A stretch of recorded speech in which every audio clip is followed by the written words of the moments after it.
Hello everybody, it's a glorious August day here in Scotland, in Stirlingshire. I'm at the Dollar Glen and I'm going to visit a site I've been wanting to visit for years but had been closed through COVID and timings and everything else, and now I get the opportunity to go and visit this place. Come and join me when I go to Castle Campbell and welcome to another vlog.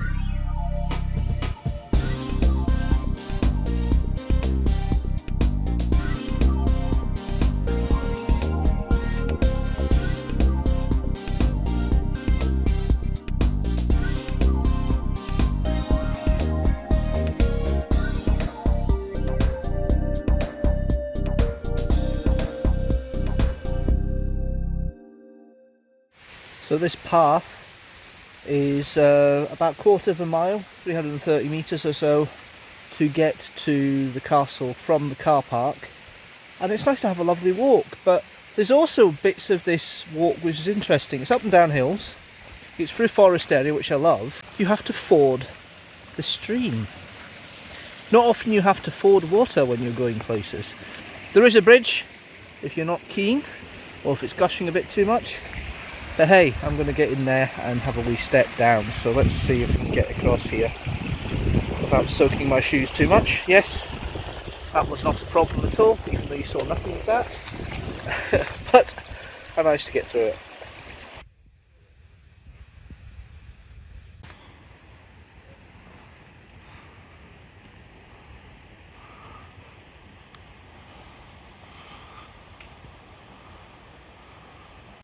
Into the gardens on the outskirts of the castle. Not really fully ornamental, but nice little border, herbaceous border for the outskirts. There's the top of the tower there, you can see. I didn't go much further, so I'll just come back in again. From its position above the spectacular Dollar Glen, Castle Campbell played an influential role in Scottish history for many years. As the elegant lowland seat of the powerful Campbell family in the 1400s, 1500s and 1600s, it became a residence fit for a senior member of the royal household, well defended, finely decorated and equipped with every comfort. Castle Campbell is an awe-inspiring place. It stands in solemn and lofty isolation on a narrow ridge overlooked by the Ochil Hills, separated from them by a deep ravine on each side. At the bottom of these ravines, the rushing waters of the Burn of Care and the Burn of Sorrow can be glimpsed through deep fissures in the rock. To the south, a gap in the Ochils reveals a splendid view over the town of Dollar. The stronghold came into the possession of the chief of Clan Campbell in the 1460s. Over the next 2 centuries, the Campbells played leading roles in Scotland's history and continued to occupy the lowland seat until it was severely damaged in 1654 during Cromwell's occupation of Scotland. Look at that view. Facing south toward the Pentland Hills.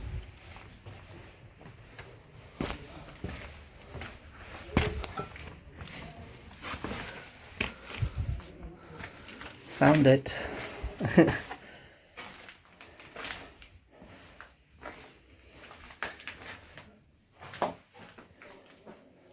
most important thing to look out for in a historic Scotland site has been found.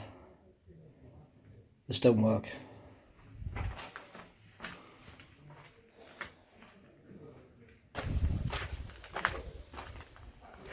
That cell is closed. That cell is closed.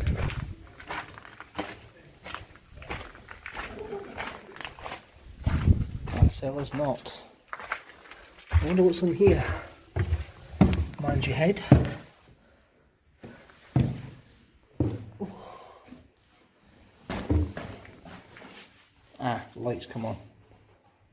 Just more rubble fragments.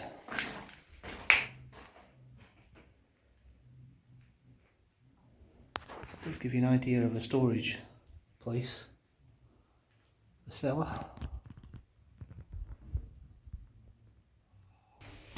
What be in here? Ow! A bumped head, maybe? I don't know. Let's have a look. Now the cellar looks a little bit darker than the other one. Ah, there we are. They've got energy saving lights in.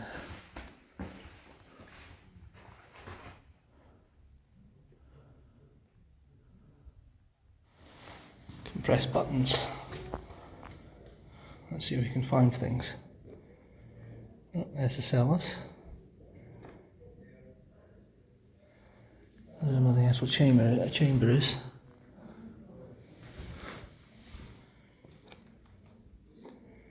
High table is there.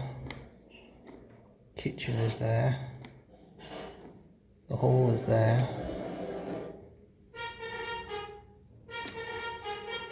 Oh!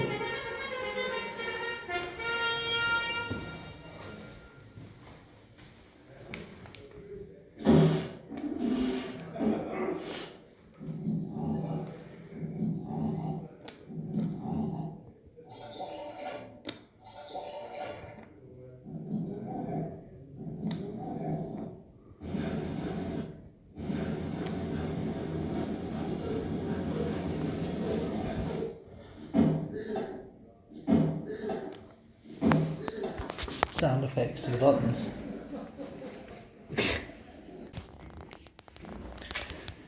Ooh. We might be throwing some people down here eventually. Look at this, the prison. So when got in here, the guide told me a bit about the history, how the Campbells inherited this through marriage, this place through marriage in the 1460s. And gradually developed it. Where I am now, the tower, was already here, but the rest of the design of the place was built over the next 200 years into a palatial mansion. Called it a castle, but it wasn't technically a castle.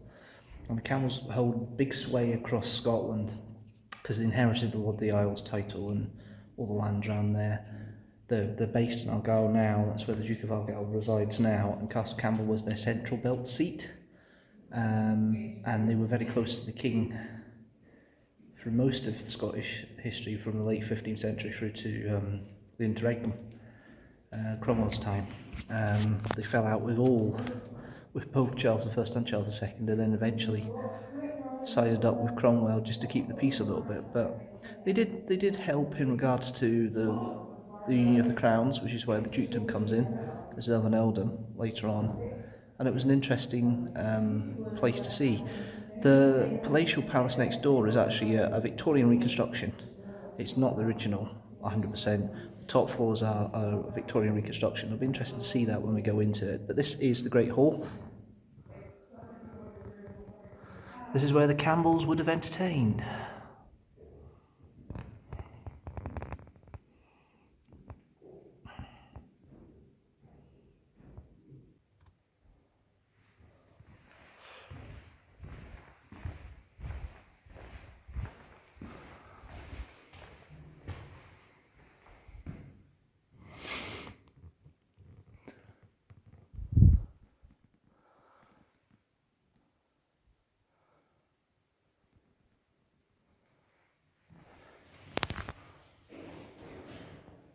A vaulted ceiling, and then, oh, there's more than just the vaulted ceiling this time. There's something here. Look at that. A couple of faces looking down on you. One of them looks like the Green Man. That's interesting. I'm now at the top of the tower. We can see the town of Dollar below, but a better view south. It's quite prominently Tinto in the background there. See where those windmills are, just slightly to the left of, or right of centre. There's kind of hill behind it, just to the right of that. I believe that is Tinto Hill. The first hill of the southern uplands.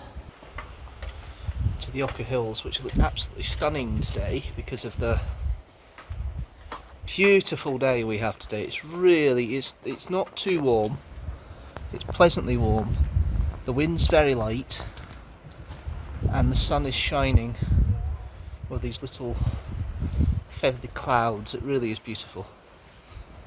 I know somebody who would really appreciate it. Here we go. And I go over to the west. See what we can see over here.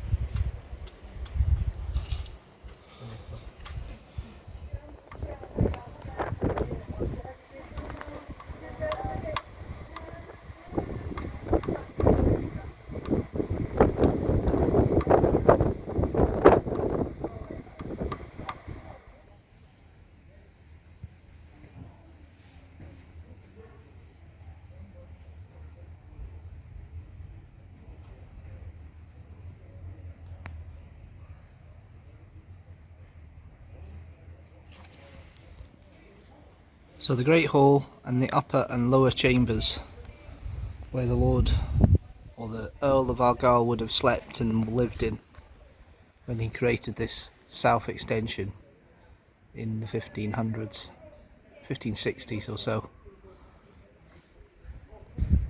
One thing I have noticed with the whole situation with this place is there's a kind of slight sense of humour that's running through it. There's a lot of bodily fart jokes and things like that going through. There's a latrine in the tower where there's a digital reconstruction of somebody who had been using it and a picture on the placard.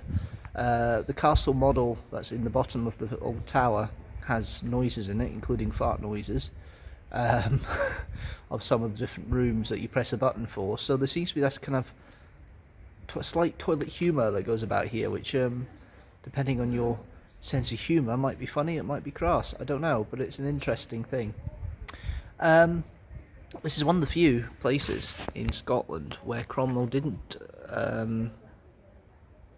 torch it or didn't destroy it. It was destroyed by the opposite side.